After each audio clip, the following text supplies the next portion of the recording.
क्या कानून नहीं है क्या? कोई जाके बुलडोजर से कर सकता है? आप एमएलए तो you can destroy the scene of crime. Team के अलावा जो वहाँ पे वीआईपी आता था, जिस वीआईपी के लिए सब कुछ हो रहा था, वो वीआईपी कौन है? हम दबाव बनाते रहे कि वो सही जांच करते रहे, इसीलिए तो हम लोग आए हैं। उनको किस तरह मारा गया आज तक पता नहीं है।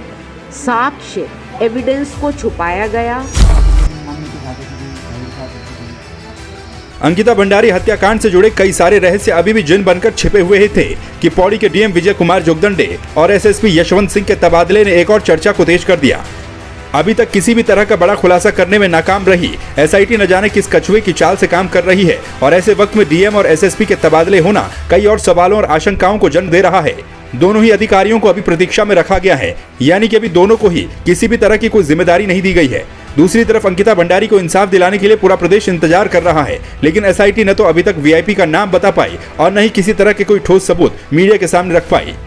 वहीं देश के जिम्मेदार महिला संगठनों ने साथ मिलकर अंकिता को इंसाफ दिलाने की भी ठानी है। अलग अलग संगठनों ने साथ मिलकर तथ्यान्वेषण यानी कि फैक्ट फाइंडिंग के लिए टीम गठित की है। ये 20 सदस्य टीम अलग अलग दलों में बंटकर अलग अलग स्थानों का दौरा कर साक्ष्य जुटाएगी।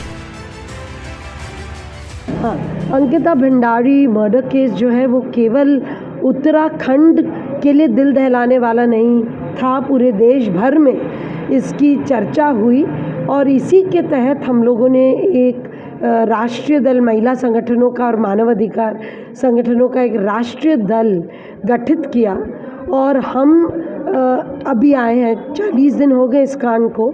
हम लोग इस वक्त आरंभिक तथ्यान्वेषण के लिए इस वक्त उत्तराखंड की 8-10 महिलाएं हैं ही और अन्य जो धरना चल रहा है, जो वहाँ जिन लोगों ने दबाव बनाया उन लोगों से मिलेंगे। और आज हम लोग यहाँ पे अंकिता के परिजनों से मिलने आए उनके गांव में, और जो यहाँ संघर्षशील साथी हैं हम उन लोगों से मिल रहे हैं। मुझे लगता है कि अभी हमारी भूमिका बहुत क्लियर है कि हम दबाव बनाते रहें कि वो सही जांच करते रहें, इसीलिए तो हम लोग आए हैं, नहीं तो हम लोग थोड़ी ना आते 40 दिन बाद। तो हमारी ये मुख्य भूमिका रही। उस रिजॉर्ट के जो मालिक हैं उनके फादर, उनके पिताजी बीजेपी के बड़े नेता हैं और नेता को अपनी औलाद को यूं उनके जुर्म को कवर करना, मुझे लगता है जब अपने आप को पार्टी विद अ डिफरेंस कहने वालों के ऊपर शोभा नहीं देता। ज़रूरत तो इस बात की थी कि अगर उन्होंने अनऑथोराइज्ड जगह पर एक रिजॉर्ट बनाया है, अनऑथोराइज्ड और घिनौने काम वो कर रहे हैं, तो उसकी सज़ा उनको मिलनी चाहिए थी। सज़ा देने के बदले उनको गिरफ्तार करवाने और सज़ा तक पहुंचाने को एक्सपीडाइट करना, उसको शीघ्रता लाना उसमें, वो करने के बदले उसको कवर अप किया गया और लड़की ही को ब्लेम किया गया। उनको किस तरह मारा गया आज तक पता नहीं है।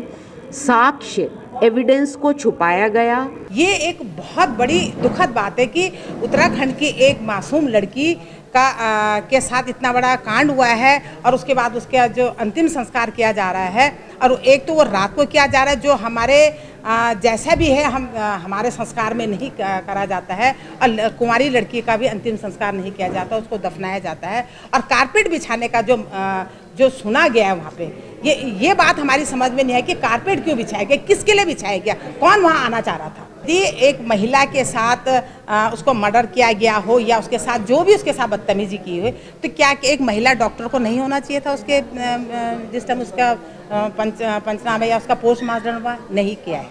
एक महिला डॉक्टर वहाँ पे नहीं थी, एक बात। दूसरी बात, एसआईटी ने क्या रिपोर्ट देने वाली है ये हमारे संज्ञान में तो है नहीं। उनका तो कहना है कि हम ऐसा भी कर रहे हैं, हम वैसा भी कर रहे हैं, हम ये भी करेंगे। तो ये तो जब एसआईटी की टीम बाहर निकलेगी, जो रिपोर्ट बाहर आएगी, उसके बाद ही हम कोई एक्शन कर पाएंगे। आपको बता दें कि इस फैक्ट फाइंडिंग टीम में दिल्ली, हरियाणा, उत्तराखंड, कर्नाटक समेत अन्य राज्यों के वकील, सामाजिक कार्यकर्ता और विभिन्न छात्र संगठन शामिल हैं। पहाड़ की बेटी को इंसाफ दिलाने के लिए देश भर की महिलाएं और संस्थाएं सामने आ रही हैं और इसका कारण इस जघन्य अपराध में सरकार की तरफ से दिख रही उदासीनता और जांच में की जा रही देरी भी है।